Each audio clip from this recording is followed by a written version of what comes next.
thanks for the invitation. I hope I'm not going too fast for the translators. Yes.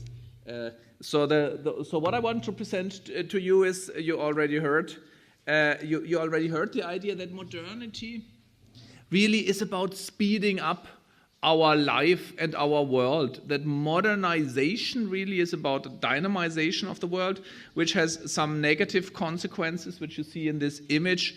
It feels, and I think the longer it goes, the more it feels like being caught in a hamster wheel. The idea of this hamster wheel, or of the hamster wheel, is that you have to go faster and faster without really moving, right? Just to stay in place.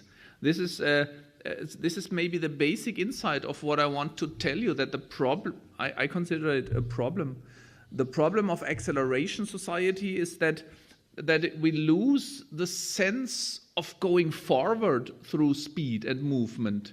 And it's replaced by the sense of having to go faster and faster just to stay the same, just to stay where we are. You see it from Spain, but it's exactly the same in Germany. It's even the same in India and elsewhere. Well, maybe it's not exactly the same in India, but let's take Europe. If we don't grow, if you don't go faster next year, if you don't produce more, if you don't become more innovative, you cannot stay as you are, right? So that's the basic sociological insight, if you so alike. I want to move in 3 steps. The first is I want to present to you this basic idea that modernity is acceleration, and acceleration comes through the logic of dynamic stabilization. This society can only stabilize dynamically. And the second step is then I want to explain to you what social acceleration really is and how it feels. It comes in 3 dimensions. Actually, maybe I can. Let me see whether I can move this. Oh, no, I can't. Okay, it's fine. Oh, it's okay, no problem. Okay, then the third step is I want to point out to you why this process is not why this leads to certain pathologies. I really believe that the major crisis we suffer and we experience in our today's world can be understood as crisis of desynchronization and as a crisis of dynamic stabilization. And in the last step, I somehow want to at least briefly touch upon how we might overcome this situation and create hopefully a better world, right? So dynamic stabilization. I mean, my starting point was what you find here by Peter Conrad, that modernity seems to be about the acceleration of time. I looked at the theories of modernity, and I found the sociological theories. I found a lot of analysis which said, well, modernization is about rationalization, or about structural differentiation, or about individualization or economization. And I thought, well, but what about time? Isn't it an important fact about this process of modernization that life seems to speed up all the time? Actually, I wanted to make another starting point. When which I do it with my students very often, right? I ask them to imagine for a second that maybe there are aliens in outer space and they have very good cameras, right? And they look down on Earth, they watch us, and what would they see?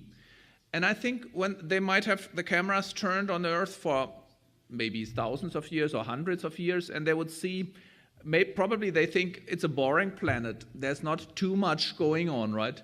They would occasionally see some people move vast distances. For example, Marco Polo in 1280, he moved to China, to Beijing, but it took him many years to get there, and then he stayed there for a few years. Apparently even his father had done the same. But it was isolated people mainly, and then for many years not much happened, and even those who traveled slowly. And the same for shipping. There was some movement on the oceans, mainly along shorelines, but maybe it's true that even the Vikings discovered America.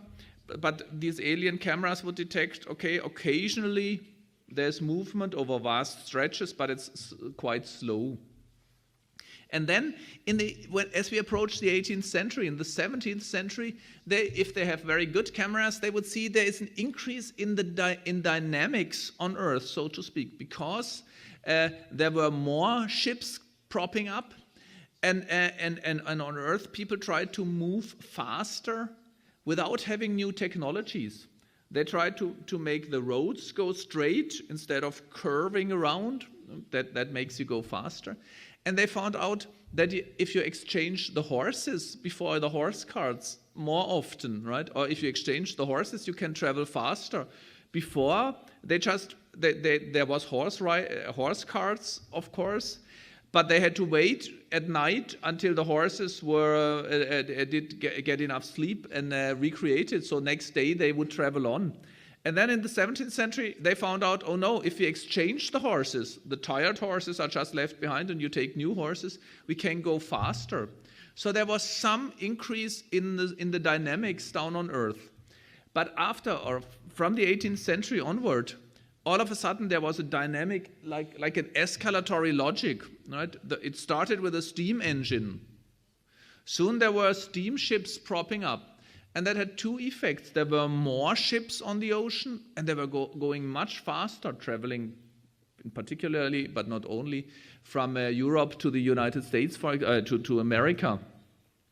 And of course, then there also appeared the railways, right? At first, it was just a few, and they were going not very far and very slowly, about 30 kilometers. We have heard about that already.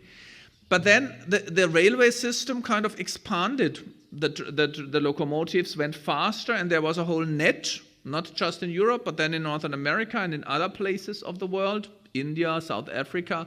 So the cameras would realize, oh, steamships, railways, the dynamics is increasing. Now, as we moved through the 18th century, something like the bicycle was invented. In French, c'est le vélo, velocitas, speed. So even the bicycle is a modern invention, and it increased the speed of circulation in a city, for example, right? And then, of course, also the automobile came along. Right? Think of what the cameras would record. Oh, what the hell is going on down there, right? There's trucks, there's mobiles, there's steam engines, there's railways. And then, of course, in the 20th century, there are airplanes coming up. Right? As I speak to you right now, there's about between 1 and 2 million people up in the air. Right? At every second of the day, 1 to 2 million people move up in the air. So that means there is an enormous dynamization of people, but also of resources, of materials. It's the resources, the raw materials being transported from one place to the other, and the goods and commodities being sent around, right? So there's an enormous material dynamization of the world. But that's not all. If they have very good cameras, they would realize. In addition, there's an incredible exchange, a permanent flow of money, of capital going back and forth within fractions of seconds, but also of ideas and images and messages and communication, right? So it's really, when you ask yourself, what is modernization from a kind of external perspective? You see, modernization is a process of dynamization, of acceleration, and connected to this, a change of temporal structures. And because the series here is about time, and when I started to do my work, I thought, okay, before I write on acceleration, I have to solve the question of what is time. And so I looked at all of the temporal sociology of time, and I found out they have a totally different conceptions of time, right? There is no sociological conception of time. So I thought, okay, you have to go to philosophy, right? The philosophers need to answer the question of what time is. But there is no good answer. There is no philosophical, there is no answers from physics or astronomy, nor any other answer, right? Some philosophers of physics, let's say philosophers like Kant, they think time is an inward feature in the status quo. Now, I'm not sure whether this sounds technical or complicated to you, but the idea is very easy, right? You can see it in particular when you look when you look to the economy. If you can look to Spain or to Germany or to America, it doesn't matter where you look to. But let's start with Spain, since we're here. Yeah, I say Spain, right, and not Catalonia. It's very difficult to understand from the outside anyway. But in this country, okay. If the economic output does not grow, right, the gross domestic product, then you cannot keep your society. You cannot keep the structure. Without growth, and growth is achieved through acceleration, through increasing productivity, and through coming up with innovations. And if you don't do this, you cannot stay as you are. Right? You will lose jobs without growth, without innovation. You will certainly lose jobs, and with losing jobs, companies will close down. And when jobs are lost and of course you know this all very well, if jobs are lost and companies close down, the tax revenue is decreasing, right? The state income goes down, but expenditure goes up because you have to pay the unemployed and those, you have to try to create new jobs. You need to do something about the economy running again. And that means you have in the budget system, you get a very bad disbalance, and that brings the whole political system into crisis. Right? You see it right now, as far as I know, there's no government in Spain, right?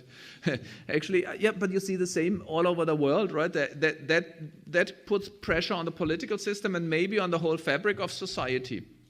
So, but you can also explain it more economically. In a capitalistic society, money is only invested, and that means economic activity only starts when there is hope or a promise of an increase. Right? You only invest money in a shop if you have the hope, the justified hope, expectation, that you can get a bit more money out of your investment than you invested. No one would do any economic transaction if he or she were certain to lose money. Economic activities are only done when there is a promise of making more money out of it. You see this in this formula, money, commodity, money prime. This money prime means some form of profit is necessary, at least as the expectation, for doing any form of economic transaction. This is particular to the modern economy. But you see in this formula that there always has to be this prime, right? There needs to be an addition.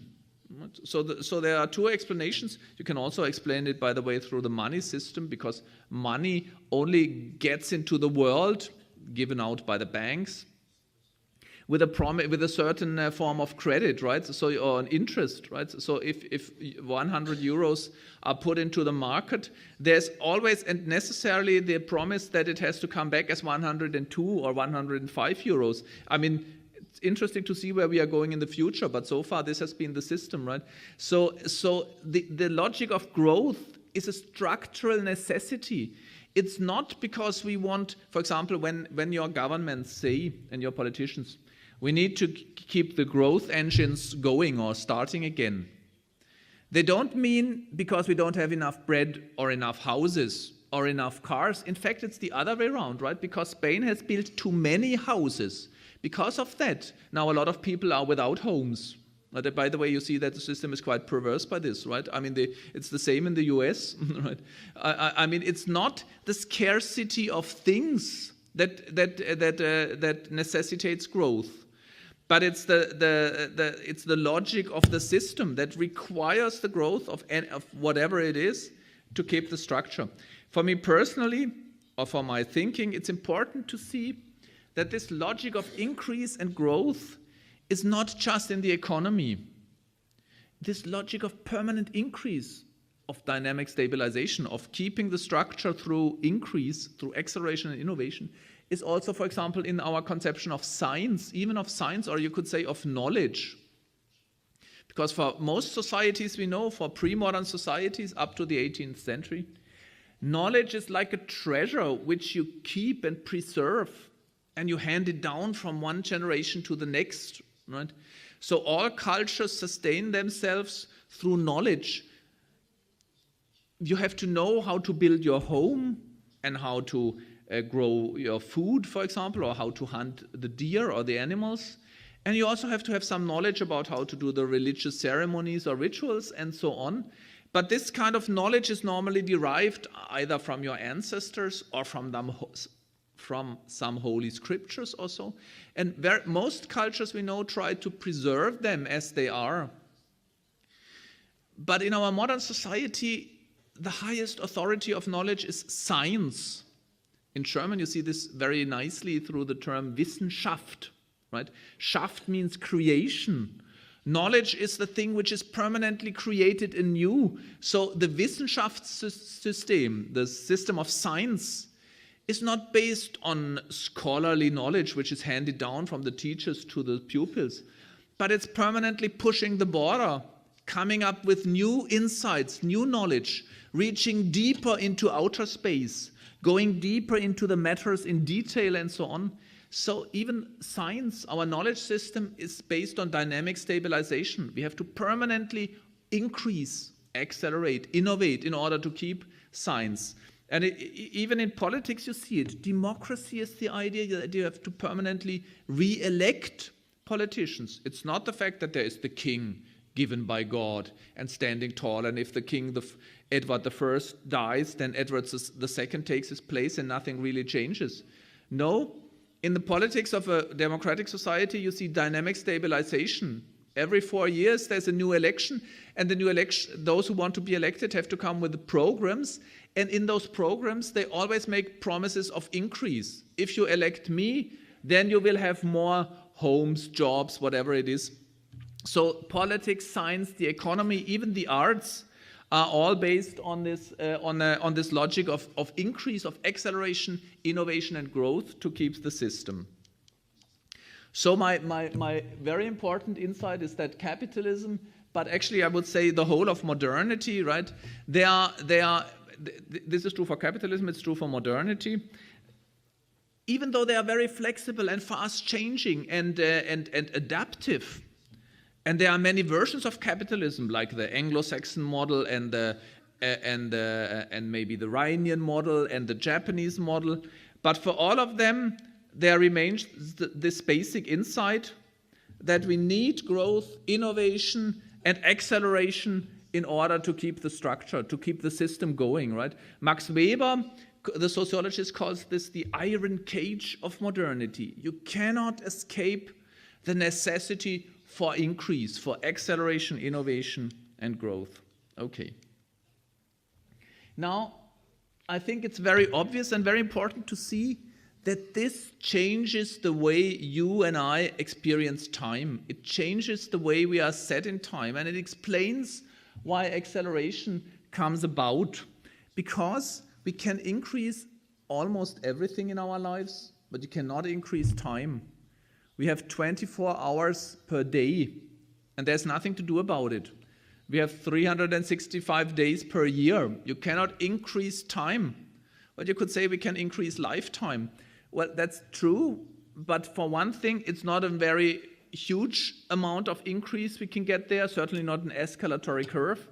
But secondly, the way we organize time biographically leads to the fact that this enlargement of time at the end of our lives is like an empty time. It's economically a kind of useless time, and therefore aggravates the problem, right? Because we have to come up with the resources for the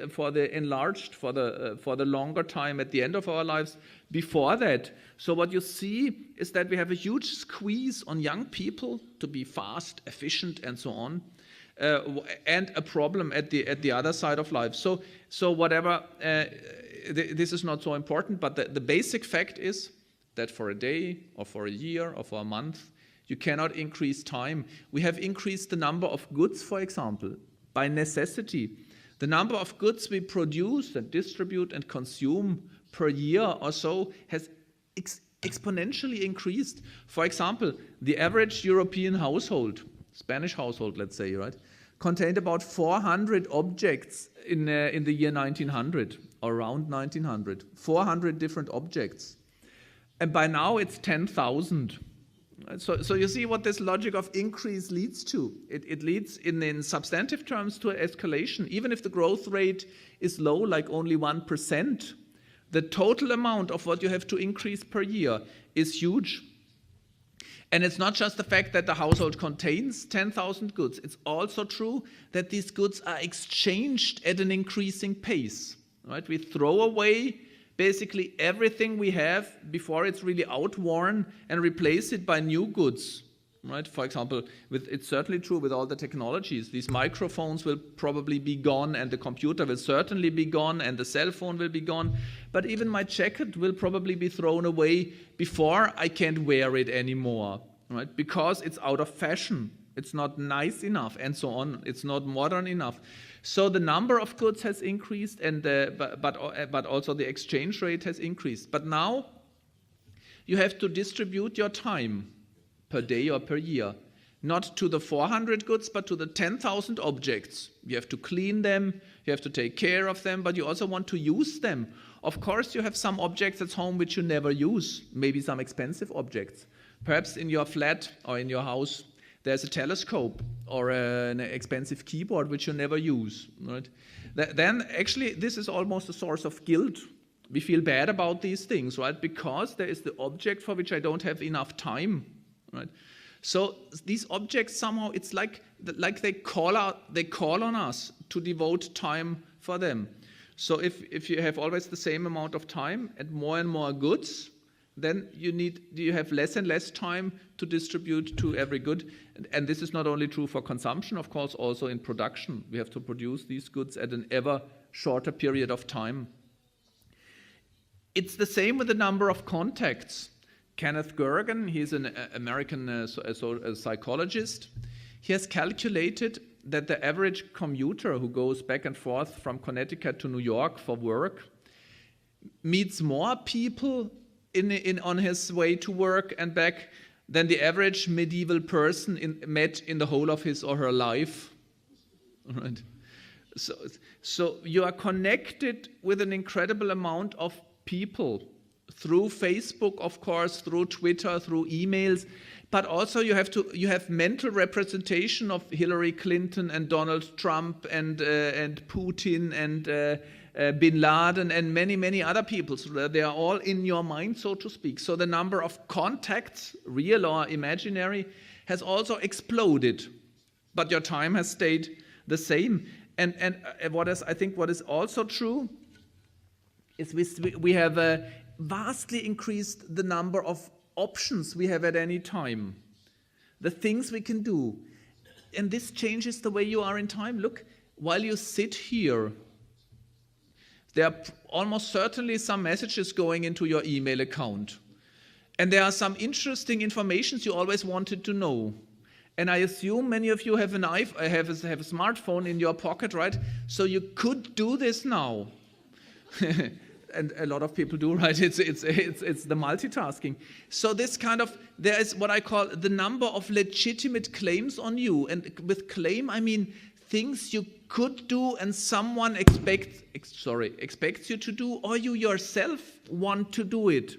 So the number of things you legitimately are expected to do or you want to do yourself explodes at any moment in your life. When you come home, I assume, right? If you're an average person, right? And you come home after the talk, you could either check your emails, or you could surf the internet for very interesting things, or you could turn to the TV. There are, 200 channels, or you could turn to the DVDs and Blu-rays you collected, or you could read all the books on your shelves which you never had the time to read, right? And so on. So the number of options, of possibilities has exploded at any moment. But not the time. You only have 24 hours for all the DVDs and so on. And of course you would say, well, where's the problem? I don't have to deal with all of them. Well, it's somehow true, but the problem is sooner or later you get into a situation where someone says, but you had the book at home, why did you never read it? And then you somehow feel guilty for this, right? So what I want to say at this point is we have increased the number of goods, we have increased the number of contacts and the number of options we have at any one time, but we only have 24 hours per day. So the consequence of this is that we feel pressed for time, right? Some say time is the scarcest resource we have for the 21st century. We can replace oil with other things. Maybe there's nuclear fusion or so. But you cannot replace time you have for your life, right? Okay. So what is modernization? You can follow Luhmann, a systems theoretical approach that would say, well, in the material realm, right, what I call the dynamization of the world, which the aliens maybe observe, that creates an incredible amount of wealth, which we have, right, because we are really extremely rich, maybe not in terms of money, but in the terms of goods and materials. Most of us have available. We are rich, and as a society in total, modernization has created wealth. Dynamization in the realm of social life led to individualization, right? We are no longer tied to tradition. We are no longer tied to the small collectivities we live in. But we are now as individuals face all these options.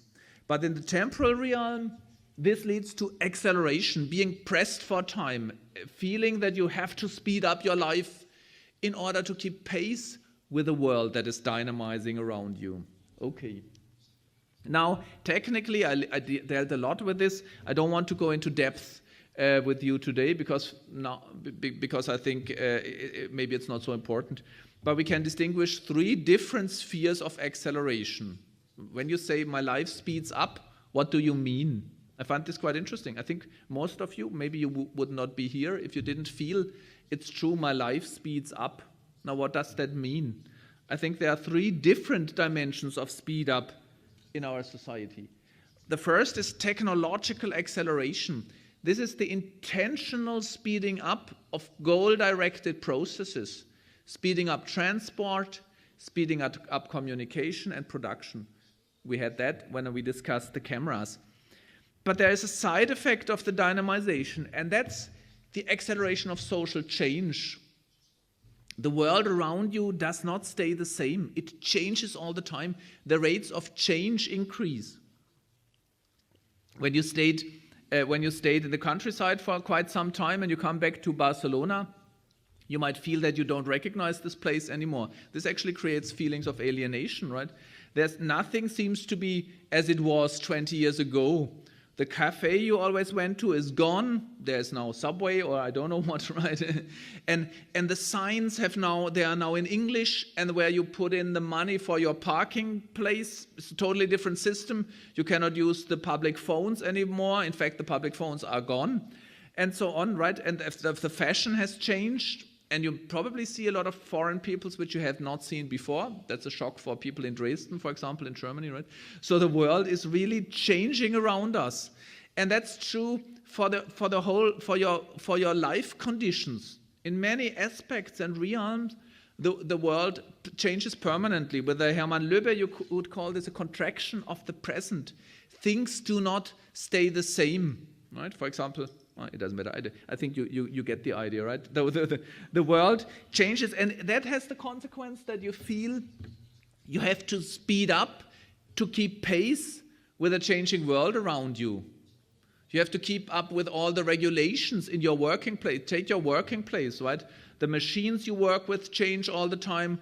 The regulations that guide you change all the time. The partners you have to deal with change all the time. The clients you have to serve, they change all the time. I mean, I recently talked to some people who are in the welfare state organizations, and they said, we are kind of desperate because we are supposed to advise our clients in order to find the best therapy for their kids in that case, right? To find the best place and the best program and the best therapists for the kids. But they said, we don't know it ourselves, right? All the programs change all the time, and all the organizations change all the time, and the conditions for getting payment from the insurance changes all the time, right? So people feel that the world is changing, and that's different from technological acceleration. And it creates the feeling that we stand on slippery slopes, I call this, right? We have to run faster and faster just to stay in place. My favorite example for this is the email system. Again, right? I always come back to the email system because look, I mean, when you, let's say in the morning, you want to go through all the emails that have accumulated through the last day, right? So you are like standing on the foot of a hill So you run up and you answer them. Actually, it takes me longer and longer every day, but then at some point, I'm on top. I've answered them all, right? And then you breathe freely. Finally, I can do some of the real work, right? And as you turn to your real work, whatever it is, you trickle down, right? You're going down the slide because there are new emails coming in. After 2 hours, you're at the bottom again, right? So it's like, this is Sisyphus. And the same situation is that it's the case for your life all the time. For example, I buy the newest computer because I really want to be on top of technology. And as soon as I connect it at home, it tells me, oh, unfortunately, your software is not at the newest condition and your virus protection is not up to date and so on. So I already fall back again. And it's even true for your social system. You think of, you need to be in touch with your friends and also your relatives, right? Or you lose track of them. You are falling out of their networks, right? So we are standing on many, many escalators, so to speak. And on whichever escalator we don't run up, we are softly and quietly going down the hill, right? And this creates a situation where you feel, so when you ask yourself, what does it mean my life speeds up? It means the conditions under which you live change faster and faster. And you answer this by trying to run faster, to increase the speed of your life. That's what most people report. And this is what makes you feel breathless and in the hamster wheel. You try to get more episodes of action done per unit of time, get more things done per day. For example, be faster with the emailing. And what do? I mean, with the emailing, you leave aside the greetings and maybe even the name. You just say yes and no, and that's it, right? So you can try to act faster, or not make any breaks and pauses, or do multitasking. Right? If you surf on maybe you do some emailing right now, so multitasking is a way of increasing the pace of life. And this has become a kind of self-propelling system, because when you feel that you are short on time, pressed for time, you want faster technologies. But the faster technologies change the reality you live in. They change the way you live. And therefore, it changes the feeling that you stand on shifting grounds, on slippery slopes. So that makes you run faster again, and then the self-propelling acceleration cycle is closed.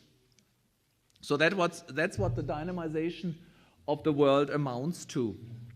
Now, why is this a problem? Let's say, okay, that's the fact. It comes with the increase in wealth and with individualization, so it's a good thing. So where is the problem, right?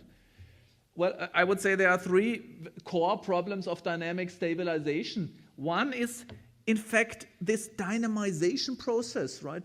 It's not driven, it's not kind of done by nature. We have to do it. And it really means, and this for me is where it really gets existential and important, no matter how fast you run this year, no matter how innovative and efficient and creative you are this year as a collectivity, next year you have to go faster. I mean, that's the matter of fact. And the year after that, we have to go faster too. I think this is a perverse system, right? Because you can see it from a very easy example. If Spain or Barcelona or Catalonia, if you decide collectively that for 1 year you go really, really, really fast, you keep your economy growing, right? And you're innovative. Let's say you grow by 5%, it would be quite good, right? Then you would assume, okay, then next year we can take a little pause, right? Because we have been so efficient this year and we worked so hard. Next year we can be a little bit slower. But that's not true for the logic of dynamic stabilization. Because if you want to have 1% growth next year, then the more you grow this year, the more it becomes a problem next year, right? Because then 1% compared to something that has already grown. So there is no end to this. No matter how fast, how good, how innovative you are, next year you have to increase just to keep your place individually and collectively. And this energy, so you need energy to keep the system going. And the faster it is, or the bigger the economy already is, the more energy it takes to speed it up, to dynamize it even more. And energy has 3 meanings. First, it's material dynamization, and that's done by physical energies, basically by carbon-based energies, or by oil. Right? John Urry, my British colleague, says, okay, Mr. Rosa, just wait. When we run out of oil, the whole acceleration game will fall down.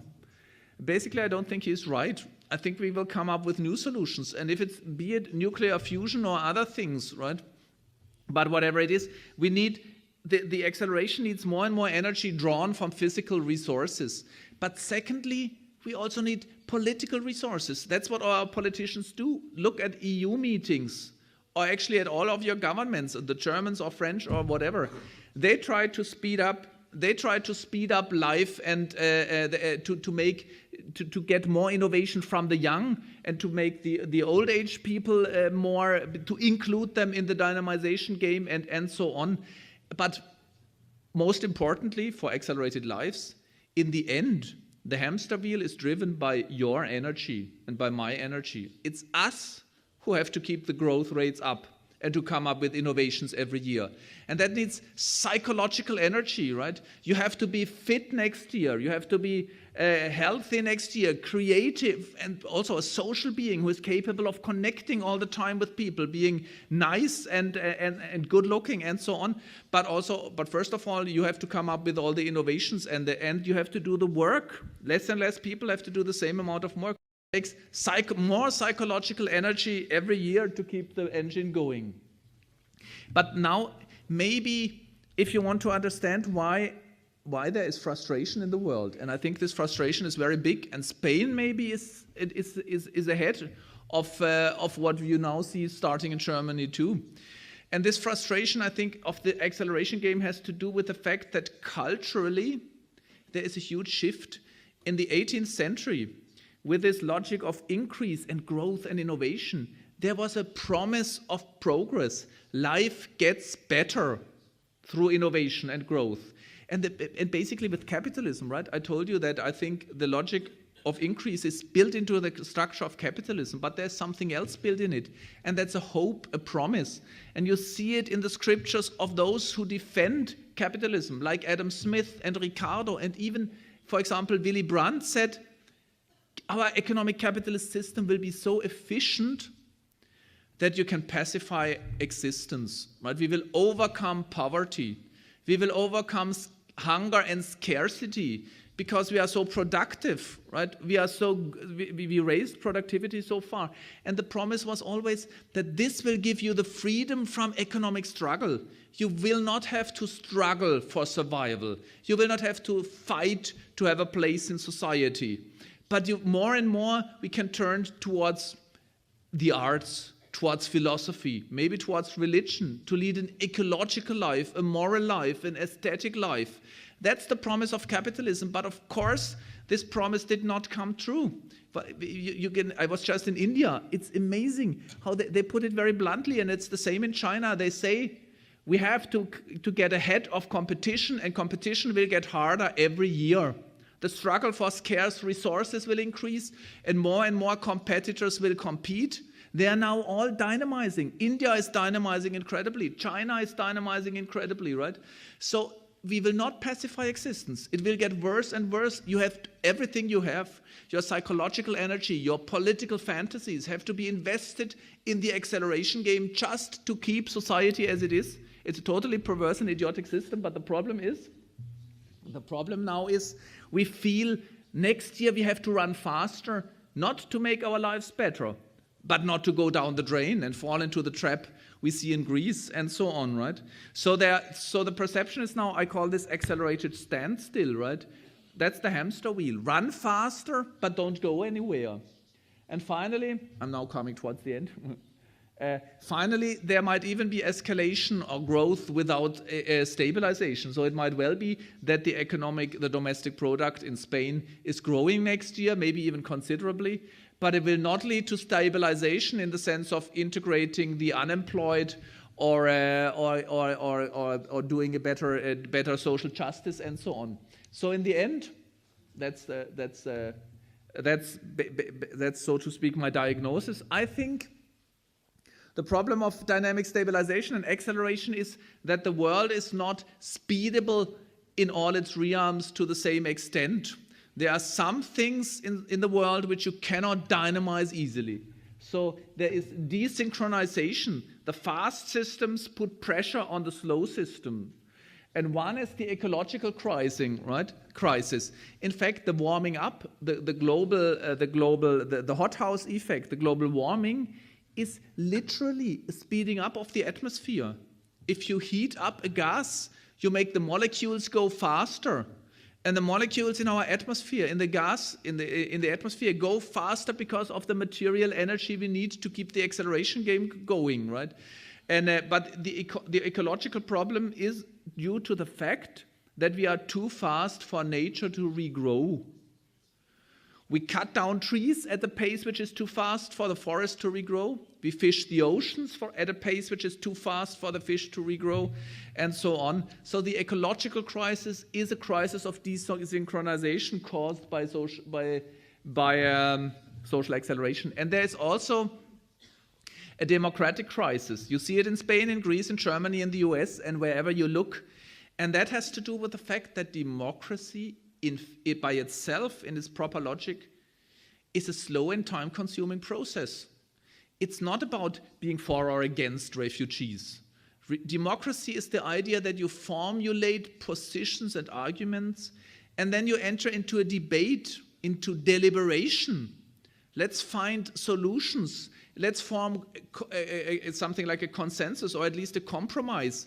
That's a political process by which we transform as a people, as the citizens, and find collective solutions. But that's time-consuming. And in fact, it gets even more time-consuming when the world becomes more complex. But the logic of economic transactions and cultural and technological developments is accelerating.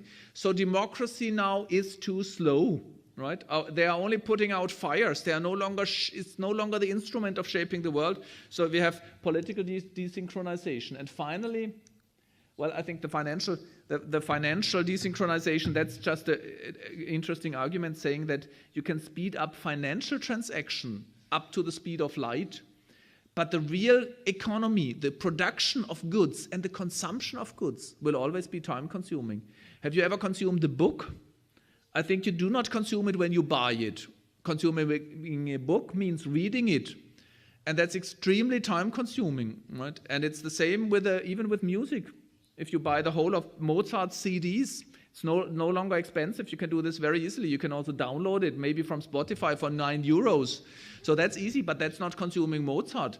To consume Mozart means to listen to him, and that's extremely time-consuming. So that's one reason for the trouble we see in the financial markets. The real economy is too slow for the speed of the financial markets. And finally, and maybe most importantly, at least for us as ordinary citizens, there might be a desynchronization between the speed of social life and our human temporalities, the speed of our bodies.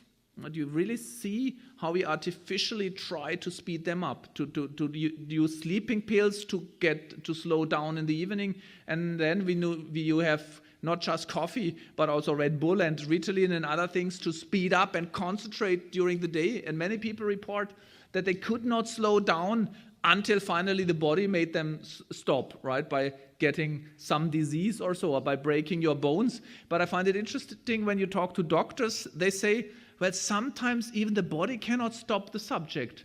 There are increasing reports where the ambulance gets to a car accident and someone is badly hurt and says, okay, you can take me to the ambulance, but before we get there, stop by my office because I have to do this and that, right? It's very interesting, right? But our bodies have speed limits and our souls probably have speed limits too, right? Whether you might speak of souls or not, you can also say psychic fabric. Alain Ehrenberg, the French writer, wrote about this.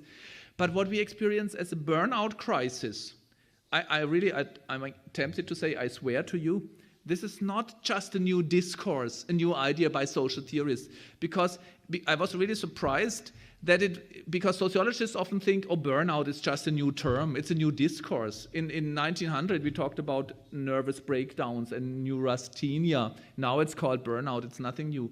But the doctors and the psychologists say we have incredible exploding numbers of people who get into a situation where they, so to speak, they fall from a very fast life into a total inertia. Time doesn't move at all.